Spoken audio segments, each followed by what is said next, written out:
Connecting. Got it. Got it. Where did we start last time? Because the recording didn't work. I need to just recap that for the YouTube viewers real quick. I think we started with the sitting Horus. Line 3, I think. I thought it was Ta. Am I wrong about that? Oh, did we get that one before? Yeah, okay, all right. We got through son of Ta, I think. Okay. Yeah, I think.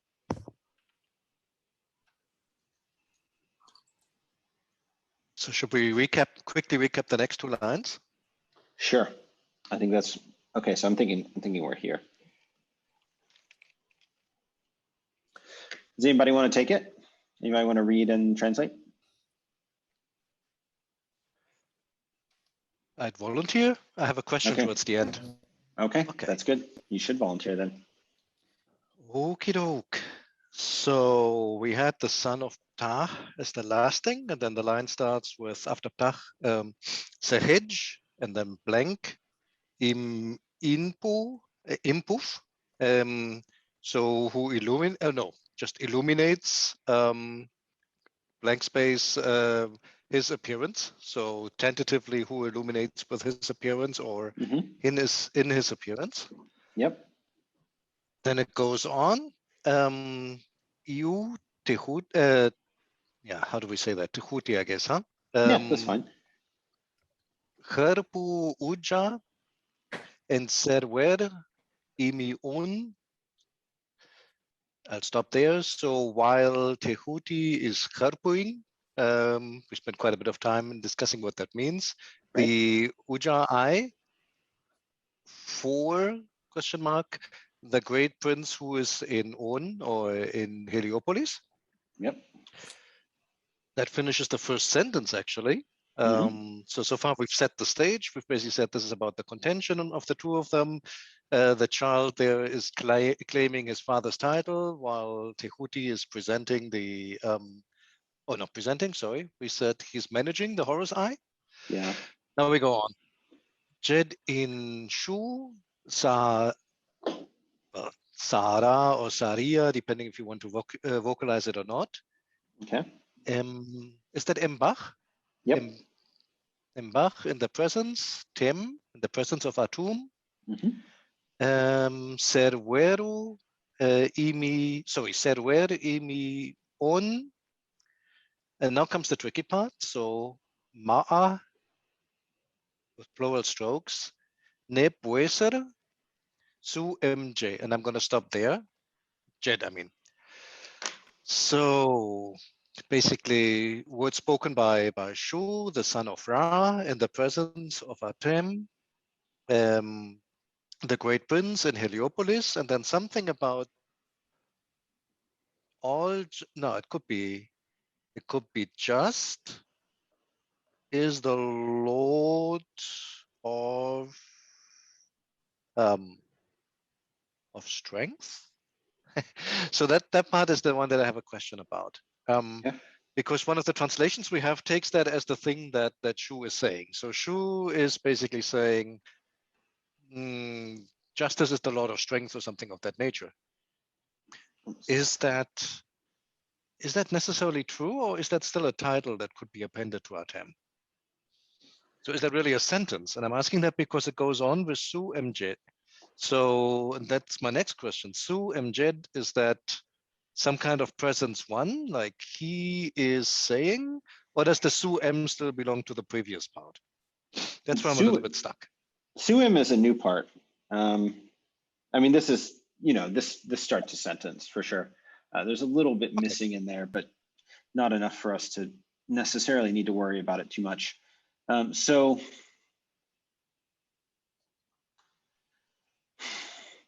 Ma'i with plural strokes, Nev Weser. So how to read that? A couple of ideas. One way is just to read it as like Ma'at is the Lord of Power. Which doesn't feel super great, just because Ma'at is really feminine, even if it's not written as a feminine here. Maybe it is something like truth or something like, I don't know, truth or righteous. Truly, maybe. That's rarely, but yeah, truly is possible. There's also righteous was a good thought because you're making it an adjective. So we could read this as a simple, like classic adjectival sentence with the Lord of power is true. Literally like adjective subject, where it's a, you know, yeah, all the noun power, phrase. all the righteousness, or if it's connect with the my, Yeah, Or it like does. maybe. all Oh. all justice or all rightness. Is yeah, Oh, I see. So or Lord of the read power, this as an Lord adjective of the noun. strength. Yeah. Yeah, all truth, all power is one way we could read it. And then presumably like belongs to whoever, presumably Atum, I don't know. Yeah, it's not totally clear. There's different ways to read that because we have a little bit missing and it's at the end of the sentence. It gives us some leeway where we could theoretically put something in here that would force us to change the way we interpret the grammar of that sentence. I thought that what was missing was going to be some connection to basically a prepositional phrase that would connect this phrase that begins with the God Mot, Lord of Power, then a prepositional phrase which turns that whole clause into an honorific for the preceding great prince who's in Heliopolis. So so for example, F, for example. Shu, the son of Re, in the presence of Autumn, great prince who is in Heliopolis, Mot, the Lord of Power, bless him, something like that. Yeah, you could just say for him. That's allowed. For him, or that's because I don't. Otherwise, you've got these two kind of titular clauses that are different from one another, that are too different from one another. And then it goes. Then after that, doesn't it go back to he says, "Give the office to Horus," something to that effect? Yeah. So it's Shu who's saying. Is Shu the one who's saying, "Give the office to Horus"? I believe so. I believe so. And here's something interesting. I just found a parallel. If you go to if you go to the next page, line 7. Line 7. Unfortunately, the beginning is missing. Ooh, okay, we're going. Oh, I wasn't going to go that far. I meant the next page of our page 1, line 7, next page on the PowerPoint. It starts with in.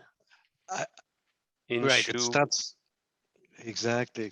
So I was thinking that's sort of like a. Have I missed it somehow?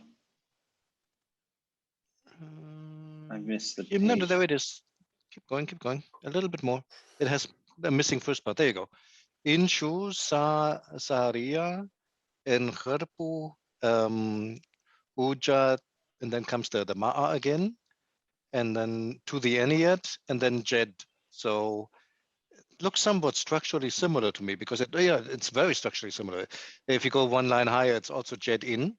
So also said by Shu, the son of Ra, but then there's something in between in Kherpu, blah blah blah blah blah, and then comes basically what he says, Jed, and then comes the presumably what he actually says. Oh no, that still first comes. Oh no, sorry, it's not completely parallel. This one starts with Jedet. No, how do I pronounce that? Jedet in Jedu. So saying to the Lord of. So there's actually something else after the saying. So but still, yeah. So on line 7 was quite the labyrinth. for me at least. Because so the way I saw that was it was there's a quote that this is what I thought. There was a quote that begins with the herpu on line 7, and it's herpu, like you said, wajau, matiu, and then there's the end that comes after it, right? But in the line 4, what comes after mat, which doesn't have the which has the triple stroke underneath the scroll in line 4, but doesn't have it in line 7. That's true. But then you have the neb that comes after it in line 4. So I took line 7 to be righteous one of the Aeneid, or I'm sorry, wait, what did I have this? I'm gonna back up. Herpu waju matiu en Pesejet Jed 10 that I had. So I had managed the amulet of the eye rightly for the Aeneid, close quote. You take that as an imperative, like that's what he says, that's what Shu says, that's what you're supposed to do. Okay. And then I had where did I get that from? Then the Lord to the limits. So then it says Jed 10 and then Nebar Jur, or Nebar Jur, which was the Lord to the limits, and I think we've seen that before. Yep. So I took that to be after the Aeneid. He says, manage the amulet rightly or righteously maybe for the Aeneid, close quote. The Lord to the limit says this. Then there's another quote. Then after the Nebar Jur, it's Ya, Ich, Pi, I think that's pi. It's really tiny on my screen. 10, sure, wa, and then we get to the two more words that go to the next line. Then I had that quote being, the Lord to the limit says this, truly, what,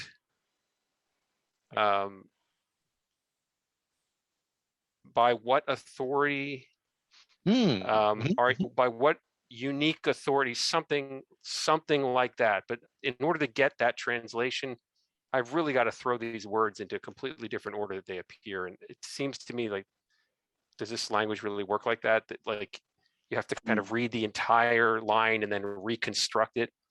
It seems like, semantically in their own language that this would just be one after the other and kind of flow in a straightforward manner. Yeah, But usually something it does. like, usually it does. Okay, so then, yeah, so I guess I'm a little perplexed at what that second quote is. Truly, by what unique authority, or not quite. I don't know how to do that pi. How does it? What's that pi? So that's anyway. To respond to what you're saying about the mot, it seems to be a little bit different in 7 than it is in 4, and I think it's the presence of that n versus the neb that really twists it. Unless it's Lord of Righteousness in line 4. Yeah, but that wouldn't work. The Lord would have to come first. No, Lord would have to be first. Yeah. Okay, so that's Lord of the powerful, mighty, rich, whatever that is, Wasser in line 4. Right. So it couldn't be righteous Lord of the powerful? It could be the Lord of the powerful is righteous as an adjectival sentence. But so that couldn't be the great prince who is in Heliopolis, righteous Lord of the powerful. It wouldn't be like that. No, you can't. Okay. You can't reorder the adjective noun combination like that. The adjective would have If to be you do, you create righteous be a the Lord of the statement. powerful. Okay. Yeah, exactly. You create Okay. a statement rather than it becomes a predicative adjective rather than an attributive adjective, which is a lot of, grammar jargon. But basically, it's the difference between the big house and the house is big. So if you put the adjective first, it becomes the house is big. If you put the adjective after, it becomes the big house. Does that make sense? That's generally the way Egyptian structures things. Late Egyptian tends not to use adjectival sentences in that way, so it would be an archaism if it were that. Unless it's apposition, right? Because then it could be like the Lord, comma the righteous one. It's like if it can't be like the righteous Lord, it could also be apposition, right? Yeah, you could say great prince who is in Heliopolis, the righteous one, the Lord of power, etc., etc. Yeah, they could be in a list like that. That also works. Then why the plural strokes for righteous? Right. Oh, that's anybody's guess. There's that one translation that puts it inside the quote that seems to make sense to me that it's a nominal sentence. Justice is a possessor, is a lord of power. Like in truth, there's power. Therefore, you got to let Horus win because he's the true heir. That actually makes a lot of sense to me. It fits what's going on in a way that's entirely logical. Like justice is the ruler of power. There's a famous protest slogan, no justice, no peace, which taken by itself doesn't really mean anything. But then if you understand it, it means without justice, there can be no peace. And this strikes me as being quite similar. Like without justice, there is no such thing as legitimate power or something like that. And then that's kind of the... Yeah, go ahead. Sorry, I didn't mean to interrupt you. No. Line 5 also has the mati u. Actually, it does. It just doesn't have the stroke. So the 5 is more like 7, but 5 has the 2 after it. And I took that to be some kind of, whoever was speaking in line 5 says, yes, right, exactly. Yeah, definitely. that is it. Some kind of exclamation like that. This is a different construction. In the next line, it's a different construction. Okay. It's the same word though, right? So is it the same word or does it just sound the same? Neither. It's the same root. Okay. But so there are a few different readings of this, and depending on how we decide to read it, what I'm saying may or may not apply. But in this case, let's see, Jetty, I2, in Zep. This is like saying it is true. It is true. So I had for 5, I had write this. I mean, doesn't make any sense in English, but write this by 1,000,000 times, or the way we might say in English, 1,000 times yes, or something like that. Yes, it is. Maybe It is. It is very similar to that phrase popularized by Bridget Jones's Diary. Where do you hear that phrase in pop culture? 1,000 times yes. I thought that was anyway. in Shakespeare. Am I wrong about that? Oh no, it probably is. Almost the same. Almost the same. Either Shakespeare or Bridget Jones. It's Same. Pride and Prejudice. Is it Pride and Prejudice? That's where it is. Yeah, see, it's okay. Austin. There you go. See, I psychologically There we go. repressed that entire Austin novel. in between. Okay. Wow. I like how I demoted it. I mean, nothing against Bridget Jones's Diary, but yeah. The Simpson does use possessor, and Alan makes the big point of this, at least in Middle Egyptian, that Neb doesn't. You don't have to read Neb as Lord all the time, even when you're talking about gods. Like it can just mean a Lord is someone who owns things, who possesses things. So their translation is as a nominal sentence, like right, truth is the thing that owns power. It's the thing that has power, and so that's what you should follow in righteous kingship or something.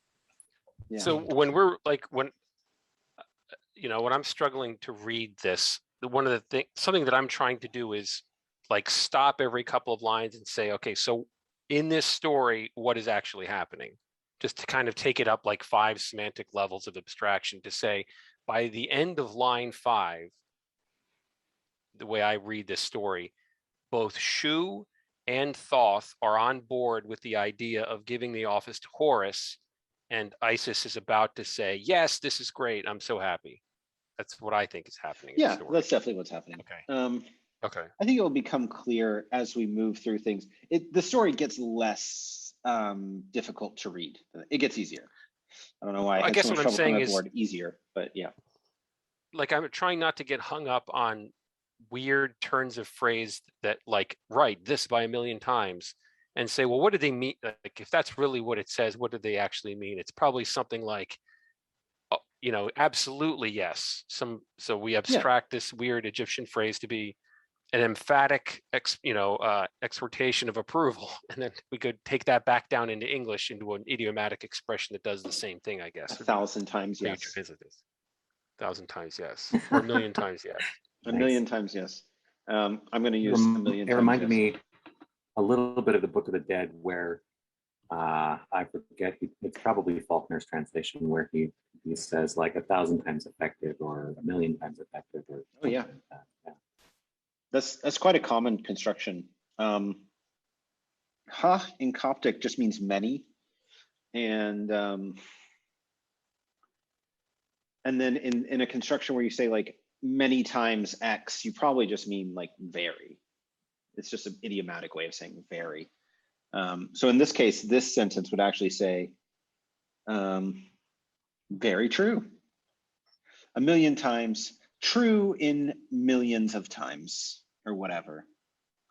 But it's just like, so true. Okay, and kind of the same thing on this, like we've done a pretty thorough analysis of this. The very most logical reading is truth is an owner of power, or like power must be in service of truth, if you reverse it. And then that,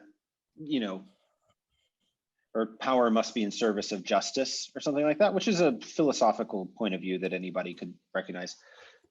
But we could analyze it much, much more and come up with a million different theories, but it just doesn't matter that much for the whole story if we get it necessarily exactly right. So I would say let's call it good. Ralph, you have your hand up? Yeah, well, I guess this is about the next line, so maybe I'm skipping ahead. I just wanted to ask about the hieratic for the two imha. Like the two is inferred from the sort of curl that's part of the W, and then the thing that looks like an aleph is the M. Is that right? Like, can you draw over there's almost nothing there. Yeah. So two, or the maybe T I isn't can there. draw over. Sorry, where So are you that's at? I missed it. Which Yeah, line? that's my silly question. What line are we looking at? Sorry. Yeah, sorry, I skipped ahead. This is the fifth line, I think. Yeah. Oh, that too. O, M. Yeah. That's it. So that too, that he's just kind of guessing, right? Yes. Like the W Yes. must, you can see the W probably, and then the M is the little olive thing. And ha is pretty clear, but Yeah, ha is very clear. They like really went all out on that ha. Awesome. Yeah, that's cool. True. Probably just by analogy. A million times true. Mhm. okay, Sorry, thank you. Aurelio. I was going to call on you next, by the way, Aurelio. So go for it. Oh, no worries, no Not worries. interrupting. I can wait. No, you're good. Okay. Well, I always like to use the opportunity for grammar points, just because they can always inform to understand what's true and what's not true. So for the first sentence, for the truth is the lord of, sorry, justice, or truth is the lord of strength, or the master of strength. How does that work in Late Egyptian? Do we still need some kind of copula, like a pu at the end? Yeah, we really want this guy. We could put it in that space. Tie. Got it. So you wouldn't put a pu, you actually put the feminine one, because it is it's a feminine noun. Okay, Yeah, got it it. would agree most likely with the subject. Yeah. Makes sense. So that And you can think otherwise about it's not a Coptic full too. sentence. You could make up Yep. a pseudo Coptic sentence like Tmei nebwoserte or something like that if you wanted to. I don't know what wosa, I guess. Wosi, probably. I don't know. Something like that. Yeah. Perfect. You can make pseudo Coptic and it would be the same. And then I'd have the same question about the other one, the one with a tu or te at the end. Is that a stative? Yeah, good question. I interpreted the two as being the two. What do you call that thing? Just the generic like one, like that pronoun, as in tutu. like one does something. So I interpret it as like an adjectival sentence with to as the subject, like it is true in many times. It is true in many times. That's what I thought. That might be wrong though. So this is where I encourage disagreement. Does it Maybe it make is like sense? impersonal pronoun. The impersonal pronoun. Thank you, Mr. Yep. Yes. That's the one. That's the one. Yep. Does it make sense to quickly show that? Like, I don't know, in Shoni Groll or something? I'm not sure if everybody's on the same page. What these look like? I'd love Let's to see see. that. Where can I? Playing grammar, don't know that. grammar Nazi now. find- Can we? And Can we show the grammar? in sometimes maybe it is a little bit confusing with the 17th dynasty pronouns, something like tui, tuek. Let me find Trini Girl real quick. I really should have opened that beforehand. It'll be in here. I should just make it a habit. Okay. This book is so amazing, and you all have access to it because I put it in the folder on Google Docs. Christian, would you start with Cerny or would you start with, what was the other one that I have? Young, or would you start Younger. with, yeah, thank you. Or Niv. There is This also one. French one. It's page 28. Page 28, thank you. Yeah, there's a few of them. There's Junge, which you can probably want to read the English one unless you're a masochist. Definitely the English one for Or me. German. Or Aurelio. I can say hi, maybe. Or- So, you know. Yeah, me too. I went to my, so I was trying to take the like the Germany integration course.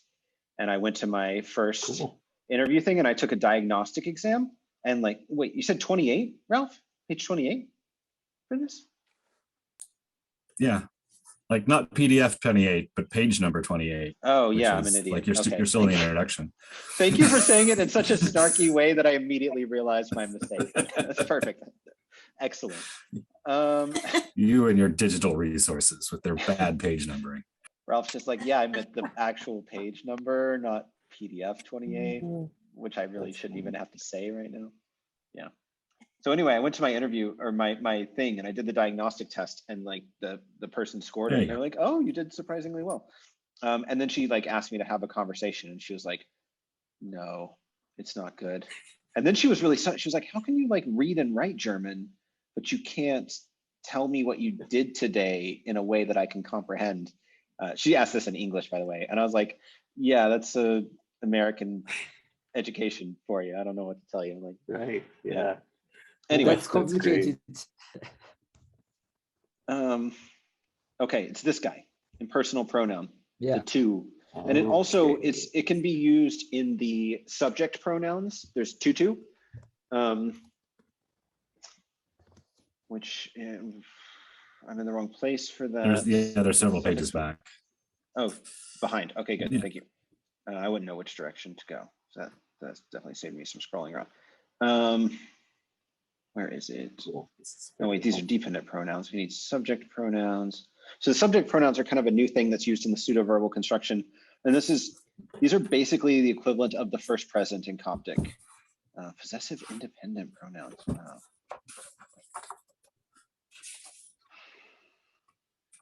I anticipate doing less scrolling through Cherney as we go along.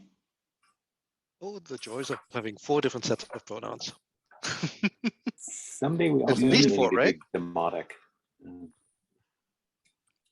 Maybe Someday we honestly will. Someday we will study demotic and it will be amazing. I just want the complete set. I want the beginning to the end. Totally unrealistic. The whole series, right? The box set? I want the box set, set. Yeah. I want the extended edition. Yeah. Direct object pronoun. What do you call a trilogy in 4 parts? Is that a quadrilogy or I don't know. what's the word? Just for that scribe. actually? It is Tetralogy. Is Is it that- with the is it- Greek is it- or is it the Greek or the Latin? I don't know. Yeah, let's see. Here, this, Trilogy. yes. Trilogy. Okay, so there's this new Something. type of pronouns where you put to, and then you can put other things on it. And then, so the to, the impersonal to is still like kind of productive in late Egyptian. They make things out of it. So like, it doesn't seem that strange to me to have maitu as like, it is true, because you can use that to in productive contexts like this. So that's how I read it, and that's what made sense to me. Should we read it as a stative? What form of the stative would we need to have? We're saying it. So a third person, singular, I'm assuming. What is the third person singular stative ending? Haha. So female, I guess it would be T. T. Masculine, I guess it would be nothing. So, or W in rare cases. Yeah. So it would have to be feminine, if anything, and then it would be spelled phonetically and not as you normally would. Yeah, which is That's possible. but just possible, exactly. So it could be a T, a female T. Yeah, I would still want a subject with the stative. I would want a subject beforehand. You don't really see the stative being used totally impersonally like this without any kind of higher subject. Okay. And Alan, it does say that to is used in New Kingdom texts for a third person feminine stative. Nice. There you go. Yeah. Yeah. But you need a subject, as Christian says. I still think you need a subject. Also, this is reconstructed. Yeah. Random Give me your random question.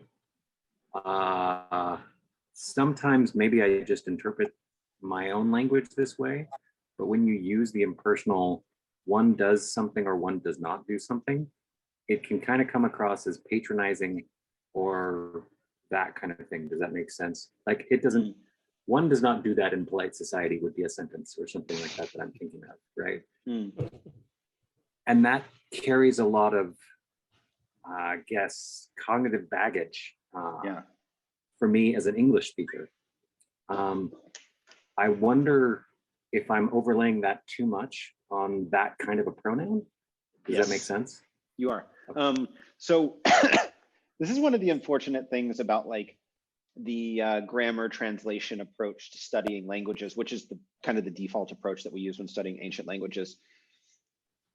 You end up with a lot of extraordinarily stilted sentences that no one would say in normal everyday life. And there's really two causes for that.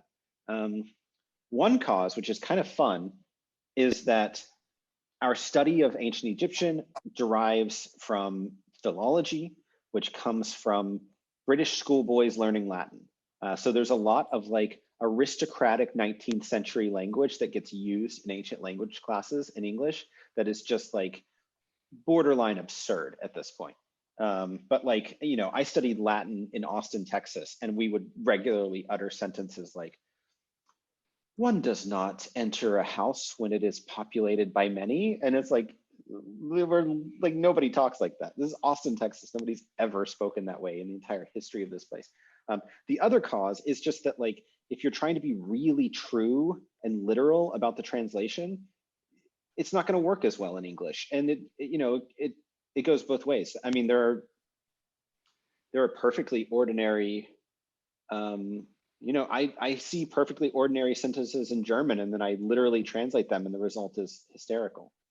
And it goes the other way too. People do it for fun with like literally translating English into some other language in a way that produces a really funny sentence. So a little bit of that is the kind of like the antiquarian quality of this field that it inherits, just from the history of the study. And then the other part of it is like trying to be literal. And then when you are really literal, it can produce awkward results that don't necessarily carry any of the emotional baggage in the original. So yeah. I would add to that English as it's spoken today, at least in America, I won't speak for England or how it's learned in Europe, but English as it's spoken typically and learned by Americans has changed radically since the turn of the 20th century. And like, this is just me, my personal opinion, that's entirely due to television, American mass market television, which is, you've got 6 minutes to get act one in before you cut to commercial, and then you have 30 seconds to deliver a, basically a message, a propaganda message, buy this product. And you have to do that. You have to reconstruct the language. So Peter, when you were saying that no one says, like, one does not do this in polite society, it does sound patronizing. But if you pick up like an English primer, like an English reader for elementary students written in 1890, it literally has those kinds of sentences where today we would use the word you. So I would say, well, you don't really do that in polite society. Well, I'm not saying you wouldn't do that, and I would. Right. What I'm saying is one doesn't, but we've turned the third person impersonal into a second person non-specific impersonal that's not really grammatically correct, but it's done all of the time in English. And I wondered actually when I was looking at this in Lesko, he actually has you as a possible definition for that too, which was completely bewildering to me. But I wondered if that's what he was getting at. Oh, Like, well, it's like you wouldn't, one takes off one's shoes when one enters, one's house. No one says that. You say you take off your shoes when you enter your house, even though you may not own a house, nor are you wearing like that's what it's I like thought an that's what was impersonal going you. on. Yeah. It could be two is also the second person singular dependent pronoun. So he might just actually mean you, like you, Okay. masculine singular. I don't know, because I don't know what you were looking at specifically, but yeah, it could go either way. Can I ask one more random thing? I'm sorry to get this off track. It seems to be my want in life. Does Egyptian have anything? So like French and Spanish and some of those languages have polite. So the vous versus the tu, right? Or Spanish has probably something similar. Instead. Thank you. So was there any kind of that register of language use when addressing probably nobility, or I want to say the mayor or the whatever There is. of the town? So there is a phrase that you'll see quite often if you see enough Egyptian texts, and it's basically like, it looks like this, Hemek, and we often translate it as something like Your Majesty. Alan translates it as Your Incarnation. So you'll see kings and people addressed that way. There isn't a formal you in Egyptian. So there's really not the equivalent of like a thou versus you distinction. Thank you. Like there is in many European languages. Yeah. There's also a difference in which verb forms are sometimes used. Like instead of using the imperative when addressing a king, it'll use like the subjunctive form, the sejameth. Oh, nice. As like a polite command. I've never noticed that, but yeah, that makes sense. So yeah, you can use a sejameth as like a perspective sejameth as a sort of like a hortatory, which is, it's definitely softer than just a direct imperative. Doesn't surprise me at all. I've never picked up on that, but I'm sure that's true. It makes perfect sense. Alan points it out. So go ahead. Yeah, Alan points it out, and he contrasts it as like, go down there and do that thing versus may you go down there and do that thing. Yeah, which is a totally normal way to speak to someone. Yeah. And well, if you have a subjunctive language. And that's praise, right? Like, so it's Latin based. You said hortatory, which means praiseworthy or something like that. And that's a Latin based word. Hortatory is from, what is it? Etymology of yeah, it means to like to urge someone. Right. So yeah, it's like the urging form. Like a wish. Yeah. So it means pray only indirectly, through that being the words Christians use to talk about their prayer, because they're exhorting something to happen from the deity. Okay. Cool. Thank you. Okay. As far as the May is concerned, maybe just to jump in there real quick, How natural it sounds to you or doesn't, I think depends very strongly on whether your language has a subjunctive that's very alive or not. Like in English, to use may sounds awfully archaic because we just don't have that register. I mean, we have it, but we don't use it. But for example, I guess in Latin or by extension, then I'm trying to think how it would sound in Spanish. Spanish, yeah. It's completely normal. It's You completely proceed with a normal K. to. See, Yeah. yes, of course, that's true. I'm just thinking, how stilted does it sound? If I ask it as like to replace an imperative, but I know in Latin it would be perfectly normal. It's not strange at all. Like, it's not strange at all in no, Spanish. strange at all. It is. Right. Yeah, I think you could use that in ordinary speech. Ben versus que vengas. May come versus may Right. come. Yeah. Right. Mm-hmm. Yep.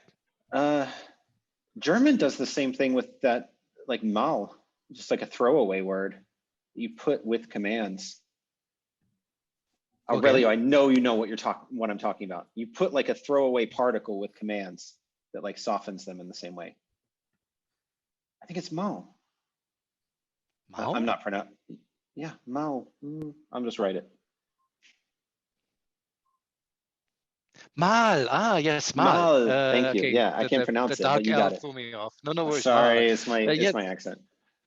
Yeah, mal literally would be like one time, right? So sep one time. But it doesn't mean that. It just like converts a command into like a softer, the way people use it anyway, in my understanding, which is limited, of course, but like. And Chinese does that as well. They say xia, like one time, or a little. Oh, wow. So the idea there is to do that a little bit for me. Is like, oh, I'm not asking you to do the whole thing. Just, try it. Einmal, what I'm saying? It's mitigating speech.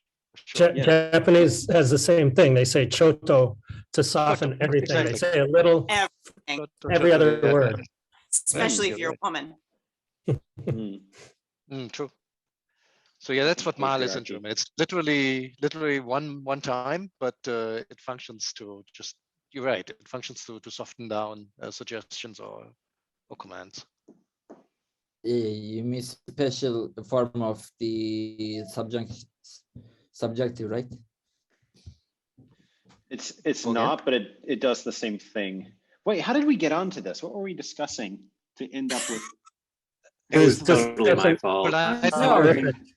Polite to versus, I mean, polite okay. Thou versus. Well, we've gone. We're just like way out in the woods. Let's bring it back. Let's bring it back. It's not your fault. I mean, I got totally off track too. I was like, I just realized suddenly, like, what in the world are we talking about? Okay, new sentence. Who wants to read it? I can't try. Maybe. Okay. Wait, did we do the one before that? Sorry. I think we skipped one because that was my bad. Yeah, we talked about it, but we haven't actually read the one where Thoth is. For posterity, let's do it. Yeah, we got to do it. Okay, here. Is that where you want it? Yeah. Su'em jed'im ta'i tayaut anhar. Yeah. He is speaking at the office of Horus. What's this word? Actually, it is in this writing form. I just know one form. It is that something like imperative. It is the imperative of what? What's it the imperative of? Take. Nope. Or give. Give. You, yeah. Okay. Then he is saying because it's pseudo-verbal construction. Yep. Give ta'i this give this the divide is here. Ta yao. Yeah. Give the office. Yep. Of Horus. Give the office Of Horus. Not of. What else can N mean? Give the office that belongs to the Horus. Nope. Give the office to Horus. Okay, yeah. Give the office to Horus. Yeah, give the office to Horus. That's it. Suim Jed, he's saying, Im Tayaut and Heru. Give the office to Horus. We only know that This- from context, though, right? Like, oh yeah, it doesn't actually say Horus, but you I wouldn't mean, spell yeah. it differently if it's Who is well, he? yeah. Who is he? Todd or something like that. Oh, I don't even remember. There is one. I have no idea who's speaking. Shu anymore. is still talking, I think, Well, Shu's been talking, yeah, right. Oh my unless gosh, there's I something in the totally break. Yeah, no, you're right, you're right. Jehuti. Shu's Maybe Right. Jehuti, maybe Ptah. Actually, not Ptah. He's Is saying, he give the telling, office to Horus. is he telling, yeah, is he telling him to say that he will give the office to Horus? Like, is it is No, that part of this the command? Like, say you will give the office to Horus? this is actually this is just a finite sentence. Suim Jed he is saying, literally. Oh, So we have something about Shu and like some other stuff, and then there's some confusion here. Maybe And then he is saying, give the lacuna. office to Horus. Maybe in the Because it lacuna, starts- so there is one subject, maybe, because Su, it is dependent pronoun mostly. No, in this case, it's the subject pronoun, definitely. It's the beginning of the sentence and the main subject. Okay. And like, that's the only thing it can be because we have M Jed. I mean, you can always come up with something to put in that lacuna that would force you to construct it some other way, like punch him, saying, give the office to Horus or whatever. But like, it's not likely. It makes perfect sense like this. He's saying, give the office to Okay. Horus.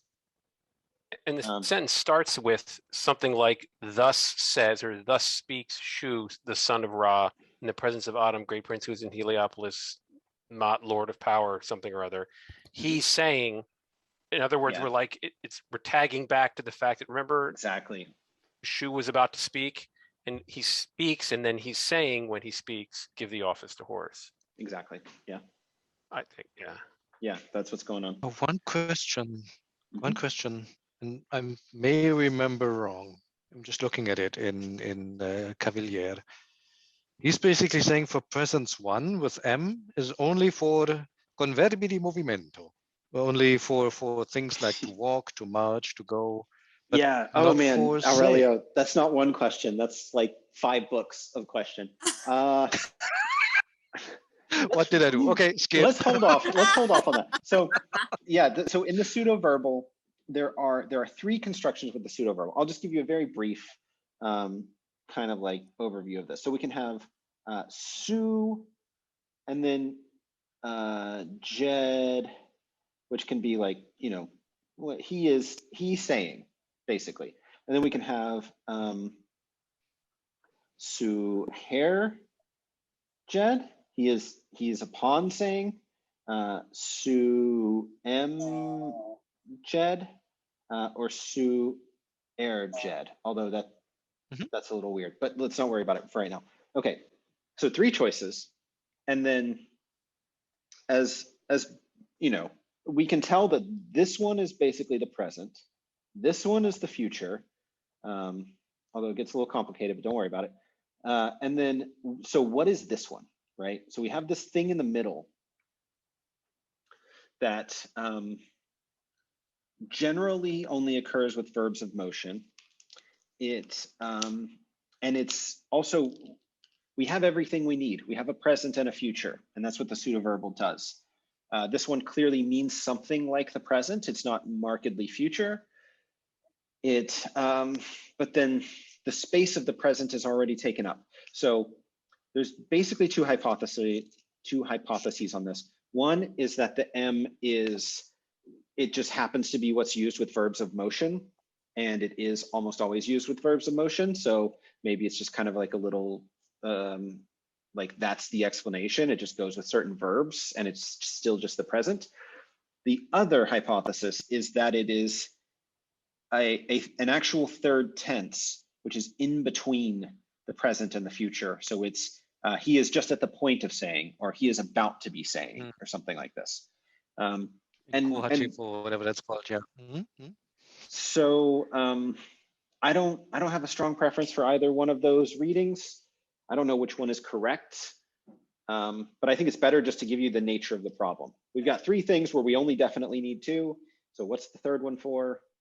Goes with verbs of motion, but not 100% of the time. I don't know. Yeah, there's a book about it. There's a couple books about it. And speaking is a verb of motion? I always thought of like moving from one place to another. It's not. No, this would be an exception. Sorry. Okay. No need to apologize. I mean, I am moving my mouth when I speak. So, yeah, okay. Fair enough. Normally, no. Normally, it's all the verbs that would have this classifier that take M as a general rule. Oh, yeah. The two legs. Yeah. So it's those. It's not. Pac-Man may be an exception. What's that? Pac-Man may be an exception. Pac-Man may be an exception. Because he moves his mouth when he moves his body. When he moves his body. Yeah. Where's Pac-Man? I didn't see that. Oh boy. It's this hieroglyph. Damn. It's almost as old as Lady Egyptian, almost. Oh wow. Almost. I'm dating myself. Awesome. Yeah. That is awesome. You guys want to do one more sentence before we have to go? I think we can do it. Sure. Okay. Who wants to volunteer? I can give it a shot. George, go for it. Okay. So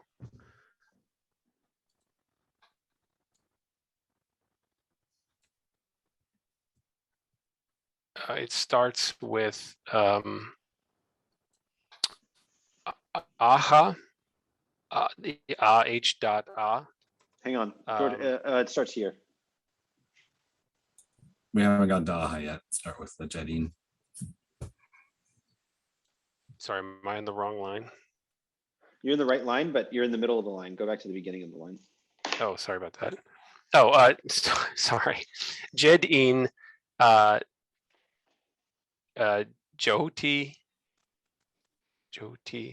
and Ta Pesejet, Matui tu M Hach. I don't know how else to say that.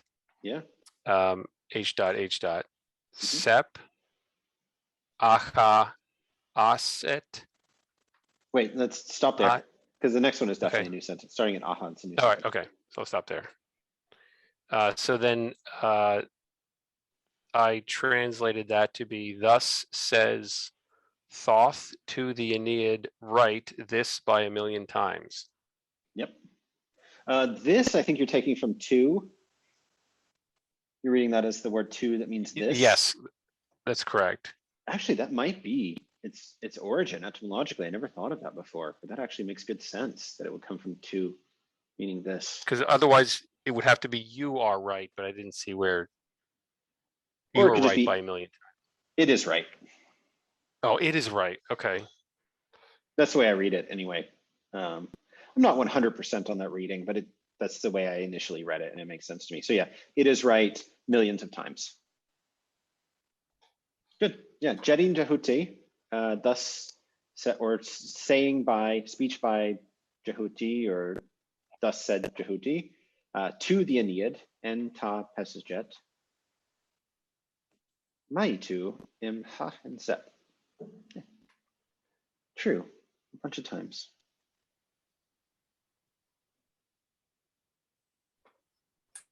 So in hieratic, the divine flags don't have flags on them. They're just verticals.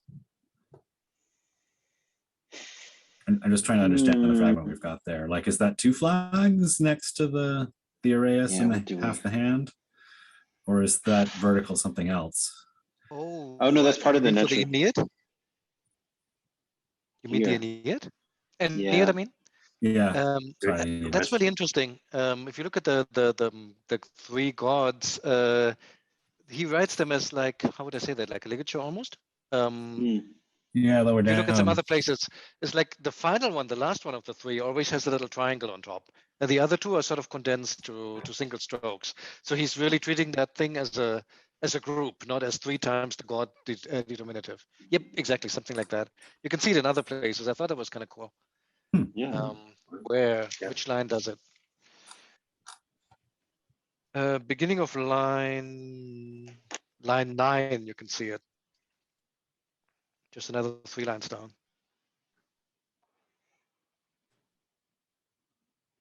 Beginning of line 9. There it is. Yeah. Yeah. Yeah. Cool. That's it. Okay. So that, I think okay. I think we have to go. So we're going to start here next time. It's about to get good. Yeah. We're about to get. It's already awesome. Yeah. Thank you. Yeah, Thanks you guys. much. Yeah, thanks everybody. Thanks everyone for coming, See and I will you- see y'all Thanks. in See you in a couple of in minutes. hieroglyphic. Yep. Okay. Next.